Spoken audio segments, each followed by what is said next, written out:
What's up, everybody? Joe Sib here with my co-host, Anea and Joe. What up, Rad Parenting? We are back. You don't know that we took a break. A lot of the episodes you've just heard over the last couple of weeks, we pulled together because Anea went to Canada. How was that trip? It was so lovely. My parents live, so half the year they live up in a place called Osoyoos, Canada, which is like tribal land, wine country. They live right on Lake Osoyoos. It's just so beautiful. It's the warmest place in Canada. And just lots of beautiful nature and good people. And it was lovely. It was a lovely week with my family and my mom's 71st birthday. So 71st. 71st. Big one. There you go. Know. And then my family had a birthday. I had a birthday too. 50. I can't believe it. Yeah. You do not look 50, Joe. I know. It's a trip. I don't, do I? People always say that. Like, you great. don't look 50. And you look super fit after all that surfing. Oh my gosh. Tanned. Yeah. And, yeah. We went, it turned into, Karen was so amazing. Everyone's been asking me, what'd you get for my birthday? And you were just asking me about my birthday present because you were a part of my birthday present. I got the best birthday present ever. My daughter and Karen pulled together this video. They must have been working on it for months. And they went out and basically they took my phone and got in there to all my emails and to all of my contacts. Yeah. And they just started hitting people up saying, "Hey, send a video wishing Joe happy 50th." Yes. And when someone does something, well, first of all, I was so stoked because I was like, God, I'm so glad I'm not some sketchy dude with like weird numbers in my phone. Because imagine like my wife finding that out right now. Like, oh cool, he's turning 50 and he has a girlfriend. Yeah, that's pretty. He has a whole other family. Yeah, has another family. So I was like, wow, that's so great. But the video, I'm telling you right now, I got it in the morning. I woke up in the morning and they were like, we've got something to show you. How long was it? How long? Because hour. Oh my gosh, that's so great. It was I'm telling you though, Anea, I was an emotional wreck. Aww. Videos from people that I never expected would take the time to do that. Artists that I've worked with. I mean, everyone from like Duff from Guns N' Roses. I know I'm name dropping right now, but he's such a sweetheart and he's been a great friend. So like Duff from Guns N' Roses, all the way to like one of the first hires I had at Side One that now works at Apple. This kid named Maddie that was just like, you gave me a job when no one would, and I just buckling. I was crying. It was emotional for me to make. I don't know if you could tell. Oh my gosh! Thing, but I was emotional making it. Yeah. Yeah, it was. I'd love to see the whole thing. Yeah, it was great, and it was just turning 50 for people that are listening right now. It's not bad. I'm kind of stoked on it. First Rad Parenting right now. That 50-year-old man. As a 50-year-old. As a 50-year-old man, and I hope that you guys notice moving on in the show the maturity that I have, a greater wisdom than ever before. Yeah, I really hope that happens. Got a feeling it won't, but with that said. Before we start the show, this is super, super important, and I usually say this for the end, but I want to let you guys know a little bit of business right now. So check it out. It has been, we're coming up on we're getting closer and closer to the 100th episode, and we've been getting so many great reviews. And emails. Emails. I was just working on those, ladies and gentlemen, and they are amazing. Yeah. Amazing. And actually, this past weekend, Anea jumped in there and started answering a bunch of the emails. I know sometimes you guys email. Takes a little bit for us to get back to you, but Anea's back. But we will. I'm back. radparenting@gmail.com. Please send in the emails. Right now, there's a fly in our studio that is just buzzing around. Making me mad. Yeah. With that said, we came up with an idea. We did it a few months ago. And the idea was, if you guys want a personal session, check it out. Anea's down for this. Personal session, 45 minutes. By phone. By phone. You got to clarify that. Not flying across the country. 45 minutes with Anea. You will get 45 minutes with Anea. And all you have to do is this. Write a review on iTunes. And people do it all the time. You write a review on iTunes, and then you take a photo of it, screenshot it, and send it to radparenting@gmail.com. And if you can do it now, today is August the 14th. 14th. Mm-hmm. So we're going to do the 15th, 16th, 17th, 18th, 19th, 20th, 21st. Yep. When the next episode between August 14th and August 21st, take a snapshot of the review that you write on iTunes. I'm going to pick a winner, and I'll totally do it by random. Mm-hmm. and the winner will get a 45-minute call from Anea. You get on the phone with her. This is basically how I met We Anea. can talk about whatever parenting issues, challenges that you want to talk through. And I can tell you right now, that was the phone call that really was the germ to this show, because Anea and I got on the phone because I couldn't come in for a real meeting. And we started talking about some stuff that we were going through here as a family. And that turned into the show, because I just put her on speaker, and Karen was like, this is a show right here, the two of you talking. I was like, really? Because I don't know what I'm talking about. Anea knows everything. So once again, write a review on iTunes. Why do you write the review on iTunes? Because more people find out about the show. This is so DIY, this show. Do it yourself. And if you can get that snapshot, send it to me, radparenting@gmail.com. I'll pick a winner between August 14th and August 21st. That's Boom. our business. Love it. Okay. Okay, let's dive in. Let's dive into today's show. And instead of me teeing it up, I want you to tee it up. Sure. Because you actually, your family member came up with the idea for today's show. Yeah. So this morning, as I was continuing my list of like different topics, and P.S., like some of the emails that we've gotten recently that I was working on over the weekend, just such good ideas. So those are coming, and please keep sending emails with your ideas, because we can't think of them all. So I said to my 8-year-old, soon to be 9-year-old, what is something, like Joe and I are coming up with topics for Rad Parenting. As an 8-year-old, what are some things that you want parents to know about how maybe they can parent their kids better? And it took her about, like, without exaggeration, less than 10 seconds. And she said, oh, I know one. Tell parents to tell their kids the truth. And I was like, good one.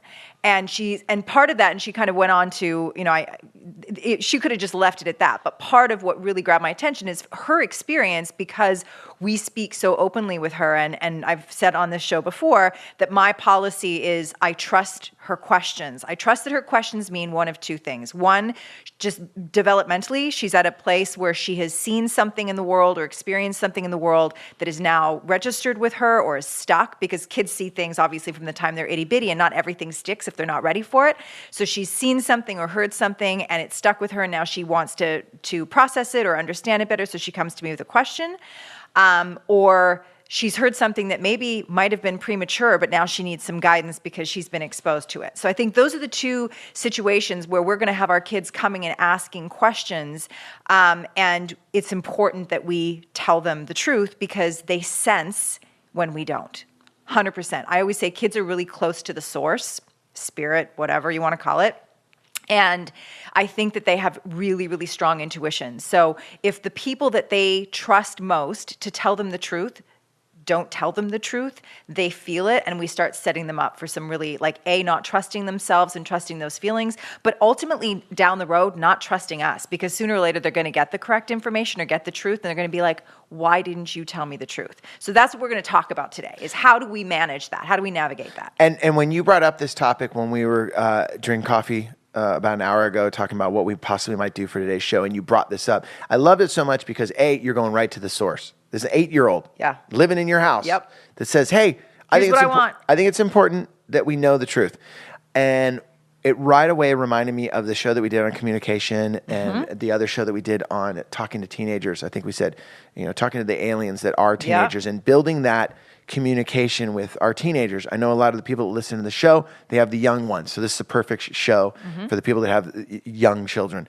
But I right away realized that one of the main foundations with the communication in our own home, and we communicate about everything almost to a fault. Like I think there's sometimes too much communication. You're like, going more on. than I need to know. Yeah, or stop there. And also everything needs to be discussed. I mean, we are having discussions all the time in the house, which I love, but at a certain point you're like, and this is so wrong to say, but I will, you're just like, you know what? Just do it. And then you say this, because I said so. I am not going to discuss this. I need the Cheerios that you threw all over the backyard swept up. Like I just had that conversation before I walked in here. Because Nate filmed a video and they're like, we're going to throw Cheerios around. And then I was like, bro, you got to sweep them up. Why? Because I want, there you go. Yeah. But with that said, do you feel that this telling the truth from an early age is that foundation that all parents are looking for to build with their son or daughter into the teen years to have the communication that we want so bad. 100%. If your child learns early on that asking a question, trying to get to the bottom of something they're curious about, something they've seen out in the world, they've heard from one of their friends, whatever, if they get the sense that it is not a safe place to go or a fulfilling place to go, meaning I asked mom or dad multiple times, they're not telling me, or they're not telling me the truth, or they got upset, angry. Here's a really important, juicy little tidbit that I just came across recently. There's a study floating around, I think that's fairly recent, although it just crossed my path, that says that children read shame on a parent's face as anger. So, in other words, if my child comes to me, and a really typical scenario for that would be your kid comes and asks you a question that's, say, related to sex. And if the parent is like, oh boy, like I don't know how to ask that, or I feel weird or embarrassed or ashamed around that topic, or that my kid's even asking, a young child will interpret shame as anger, and chances are he or she will not come back and ask you again.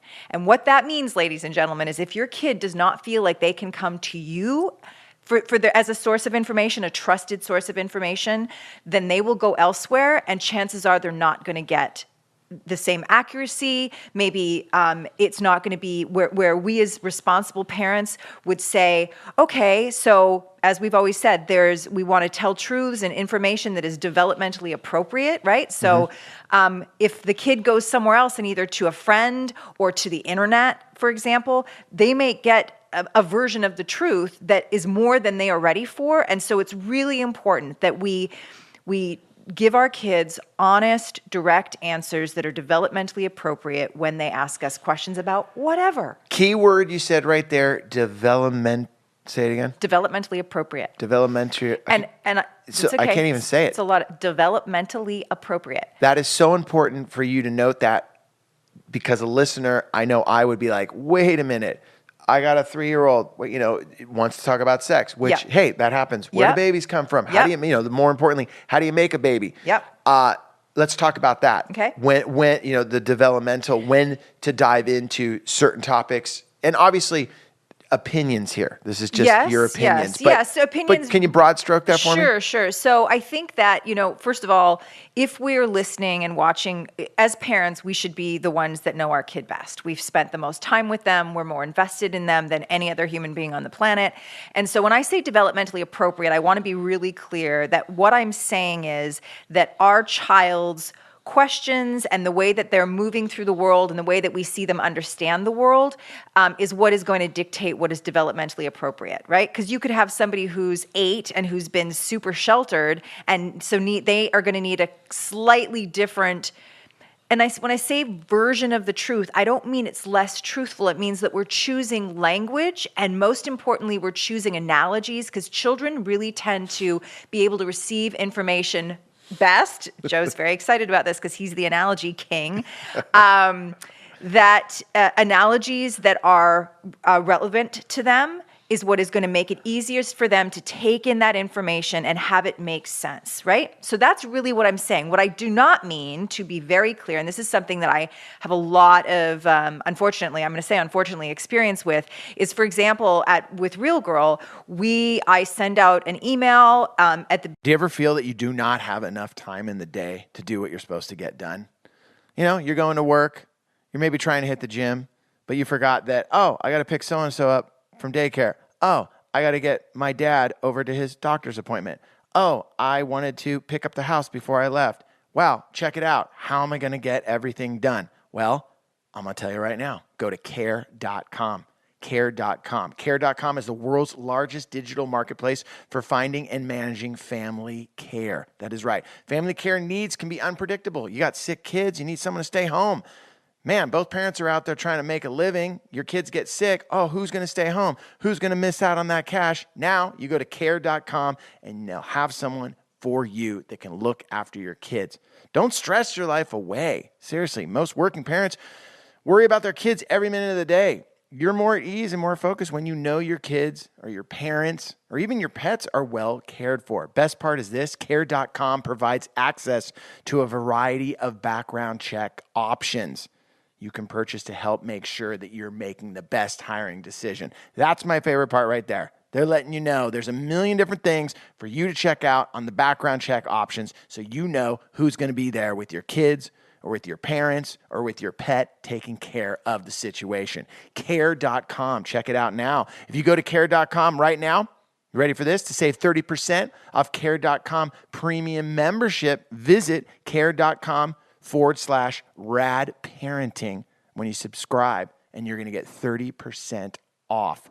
Like I said, the world's moving a million miles an hour. You just want to take care of your kids and all the responsibilities. Let care.com help. Before camp, when I've just come out of camp season, so this is a really fresh example, but parents going, oh my God, so my daughter's only 9 and I understand that you're going to be talking about menstruation or hormones or whatever. Like, are you sure they're ready for that? I kind of want her to stay innocent, And I'm like, again, it always kind of makes my head just explode a little bit when I hear that kind of language. Although I understand it, and I understand a parent who's had their own experience of like, whoa, nobody talked to me about this stuff till I was 12 or 14 or, it's all the data, most of the data, let me not exaggerate, suggests very strongly that children are best equipped to make good decisions out in the world that keep them safe, that do right by other human beings that they're moving through the world with, when they have accurate and plentiful information about a given topic. So whether it's sex, whether it's about their bodies, whether it's about kind of bad stuff that's going on out in the world, it's important that we give them accurate information, but through analogies that are going to help them make sense and have it be relevant in their little worlds. Yeah. Well, and listening to you on this side, my brain is just like a computer just going through its desktop of all of the different scenarios that we've gone through in our house from the time our daughter was super young until right now with having 2 teenagers. Because right now I'm living in a household I finally have 2 teenagers. Yep. And I'm a 50-year-old man. So it's happening. Like the day has come. And I realized that a lot of the communication, even on this family vacation that we just had, because when you're on vacation, you really get an opportunity to spend more time with each other. There isn't the driving around. There isn't the daily tasks that have to be done because you're on vacation. And it really let me see the way that our communication works among the 4 of us. Like I said, sometimes, and this is just me personal, it's too much. It's just talking about everything all the time. But also, I wouldn't change it for the world. But it does go back to, and this is my personal experience with these conversations that we would have with my son or daughter, and they were always, they were topics that, where do babies come from? That was a huge topic with my daughter when she was super, super young. She was, I didn't even think someone would be asking, and when she was obsessed with it. The OCD that I have with knowing when, what the first release of the Ramones was, or like where was the first Clash show. Like she had that type of just hyper-focus, passion about, I need to know where children come from. Yeah. And more importantly, how do you make one? And she was, I want to say like 3 or 4 years old, to the point where we had to sit down and, like you say, give an age-appropriate diagram and conversation to her that got her to go, okay, thank you for that. Yep. I'm going to move on now, which I really feel is probably the foundation for why we have the communication with her, to now when she says, hey, I'm going to a party, and I'll never forget it. I was driving to a party the other day, and the other night. She's like, Dad, you give me a ride? I'm like, yeah, I'll give you a ride. No problem. We're driving in the car. And it was a moment I never anticipated in my entire life. And she goes, yeah, blah, blah, blah, we're driving. I'm like, yeah, I'm a dad. Hey, what's going on at the party tonight? They're going to be drinking? Yeah, probably. Okay. I go, you don't drink? I know she doesn't drink, but I said, are you going to have a couple beers? No, Dad, I don't drink. I always ask her, why don't you drink? Like, I like to know why. She's like, because I just don't want to. I'm like, really? She's like, yeah, that's not for me. I'm like, okay, cool. So we're driving, and I'm just going like that, and I go, there's probably going to be weed at the party. She's like, yeah, edibles. And I swear, I was like, edibles? Oh my gosh. Like, right there, dude, the look you're talking about, it wasn't shame, it was pure confusion of like, oh, damn, I haven't told you edibles will wreck you. Don't even eat the pot brownie because you'll be high for like 7 days. You'll never come down. And I'm just going totally off to her about, people offer you gummy bears. Do not eat gummy bears. There's these fish that I love, the red fish. That'll wreck you. Don't eat this, the oils. And she goes, Dad, we've already had this conversation. It's not, I know that those things that are out there, but I'm not, that's not my scene. And I'm just letting you know what's going on.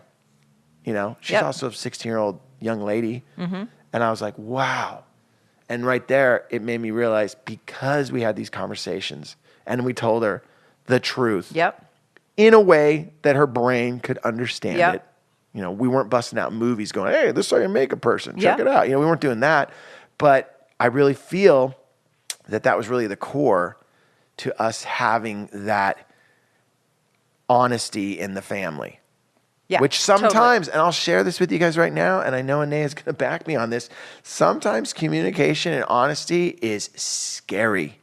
It is. It is. Because someone will tell you the truth of what's really going on, and you're like, oh my gosh. Yep. Not sure I was ready for that. I wasn't ready for that. Exactly. And I think in those moments, we always just have to remind ourselves of what the alternative is. Yeah. Oh. Because if somebody who cares less about our child's well-being, and what I'm saying here, ladies and gentlemen, is like peers, right? Yeah. If our kid can't get it from their parents, they are going to ask their friends who know even less than they do, certainly less than we do as their parents, and that's where they're going to go and get that information. And so if the alternative is them having misinformation and not making informed, healthy choices for themselves, you want to take the hit and dig deep and seize that moment. Okay, now I want to throw out some tools for our listeners with the 3-year-olds, the 4-year-olds, the 5-year-olds. Because I feel like we have a lot of listeners like that. Which, by the way, let us know if that's what, hit us an email, radparenting@gmail.com, and be like, hey,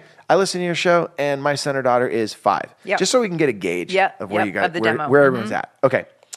With that said, give me some examples of maybe in your own household of some questions that were asked to you.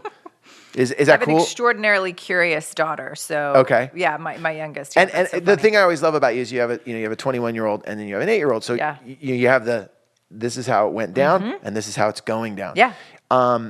Just for someone that that has a 3 or 4-year-old that's coming at them with a question that the look that you said on your face of shame. I don't think I've ever given that look. But is there a study on the look of confusion?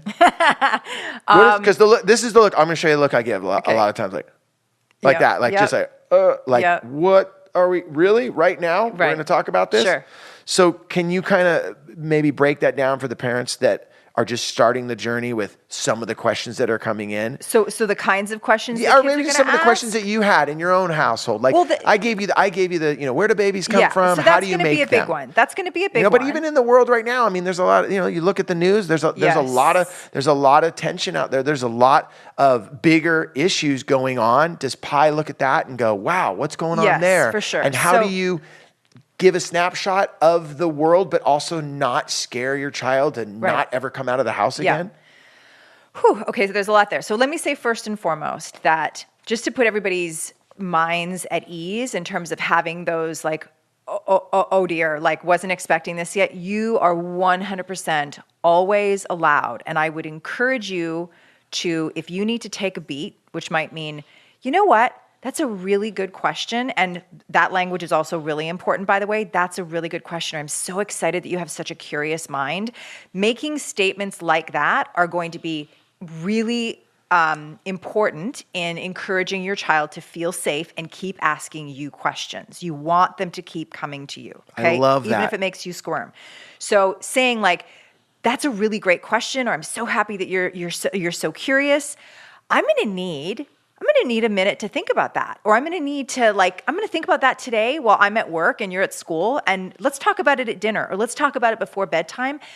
I strongly encourage you to take that whenever you need to, because you will do right by your child much more of the time if you have a moment or several moments to get your act together and figure out, okay, what is the truthful, developmentally appropriate answer that I am going to give my child versus either shutting it down because you're freaked out, which is like worst case scenario, that you shut them down, in which case they go, oh, I just did something wrong. Mommy's mad, daddy's mad, whatever, and I shouldn't be asking questions. You don't want that. And then it takes some time to figure out what is going to be the best approach on this question for my child.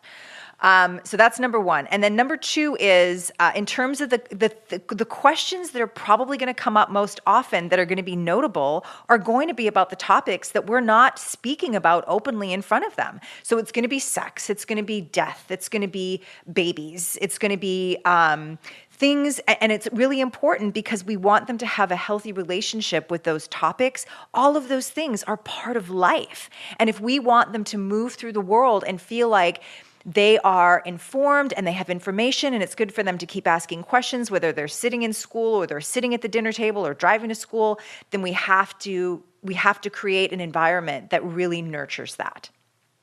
That's that layout right there.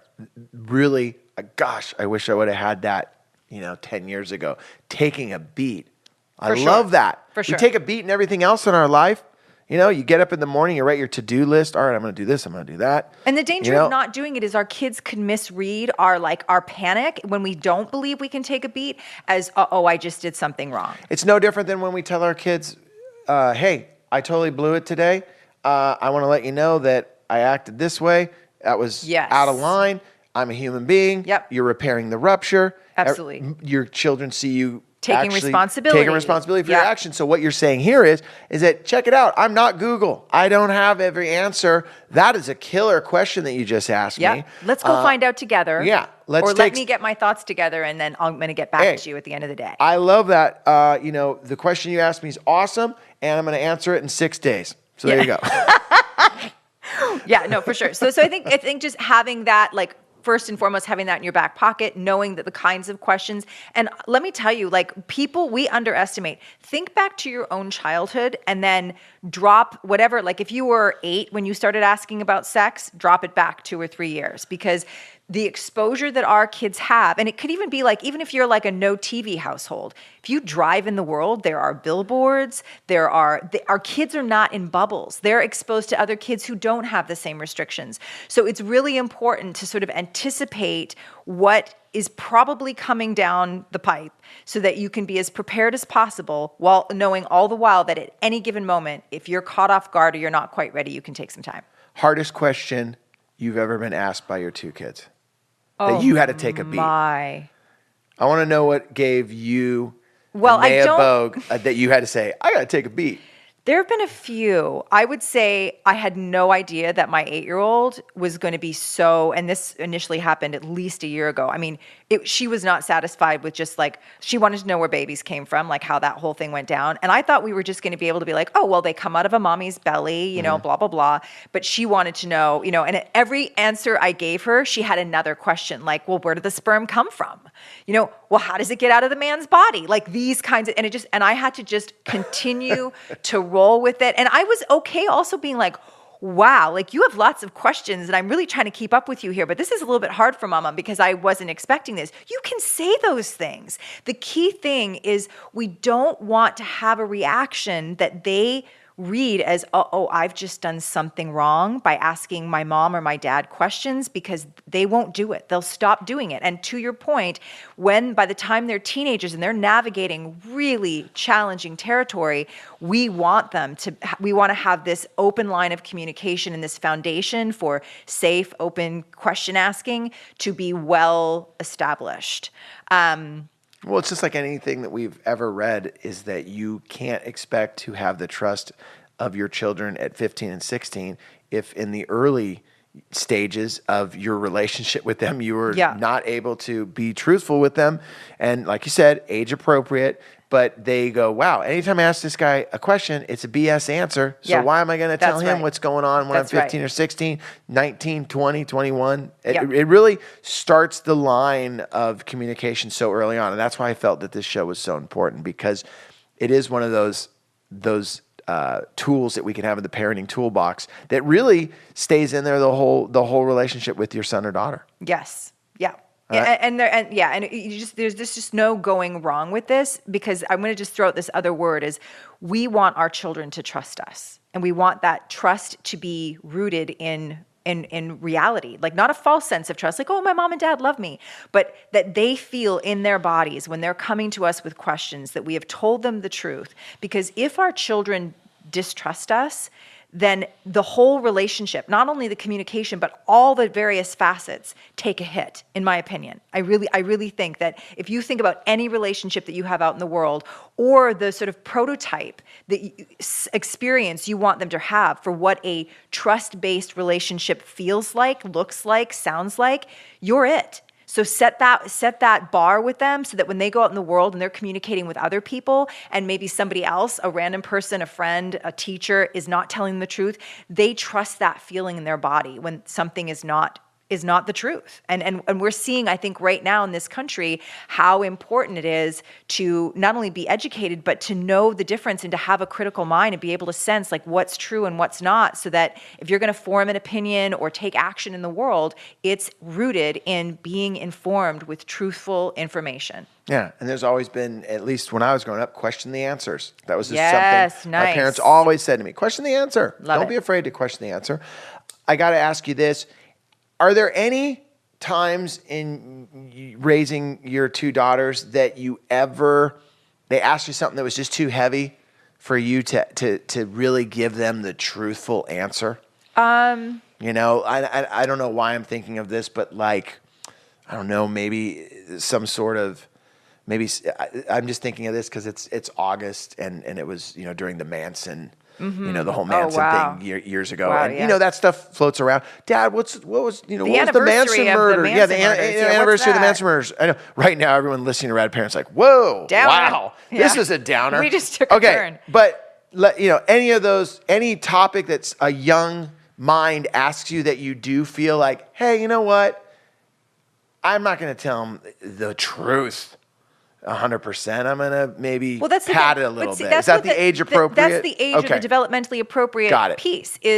So you're not going to be like, we're not talking about that. Please, parents, never say we're not talking about that. We don't talk about that. Can you say, hey, you know what? Let's talk about that at another time. But that's an important topic. Can you say that? Yes, but I would be specific about the another time, because just kind of putting it on off indefinitely, I think that there's always, and these are things like parents, after you listen to this episode, just take a moment and have like what would I think make for a really meaningful conversation with your partner about, I was listening to this episode, and especially with everything going on in the world right now, we're just coming off of, a really tough weekend here in the United States, where kids are going to be seeing a lot in the news. It's like the answer is not, we're not talking about that. Go to your partner and say, what do we want our approach to be? How can we, what can be our sort of go-to meaningful, not a cop-out answer, but that kind of speaks to human behavior and why people do quote unquote bad things. And so for example, with everything that's just happened, we're just coming off of the whole thing in Virginia and Charlottesville.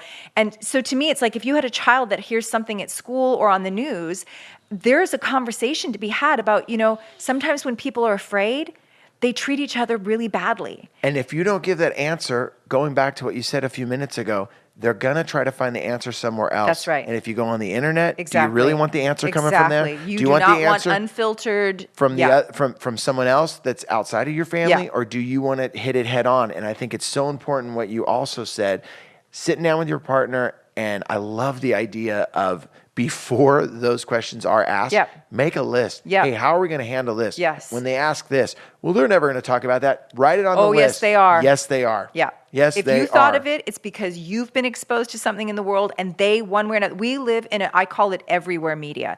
We are raising children at a time where there is everywhere media. No matter how many restrictions you try to put on your kids in terms of when they're in your house, unless you've got them on lock, and I hope that's not the case, then they are going to be exposed to these things. So sit down with your partner. And this is to me a fundamental part of conscious parenting. is sort of like anticipating what's coming down the pipe and being as prepared as you can be.